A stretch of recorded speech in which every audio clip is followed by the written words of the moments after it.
আমাদের মুসল্লি ইউনিয়নের 7 নং মুসল্লি ইউনিয়নের চেয়ারম্যান বিপ্লব 1 থেকে 3 বার চেয়ারম্যান। আর রাস্তার এই পরিস্থিতি এখন বর্তমানে ভাই মানুষ যে হাইটে যাইব এরকমও পরিস্থিতি নাই আমাদের এই বাংলাদেশ বর্তমানে। এখন এই দেখেন রসাস হয়েছে মেন রোডে, কিছু করার নাই ভাই।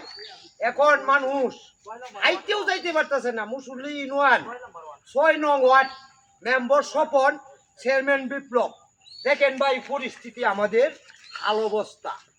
আর কি কমু ভাই, 1 থেকে 3 বার চেয়ারম্যান বিপ্লব চেয়ারম্যান 3 বার, এই পর্যন্ত 1 কোদাল মাটি পর্যন্ত দেয় নাই আমাদেরকে ভাই। দেখেন এখন যে মানুষ হাইটে যাইব কিছু নাই, এর ঘরেও এলাকার লোকজনেও কিছু দেয় না।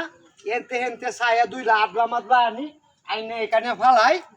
গ্রামের এরা মাল নে বাড়ি ঘর করতেছে, গ্রামের এরা মাল নে 20 দে টলি দে নে ভাই। এই পরিস্থিতি করছে রাস্তা দেখেন এখন বর্তমানে। আর কি কমু ভাই। আসসালামু আলাইকুম ভাই।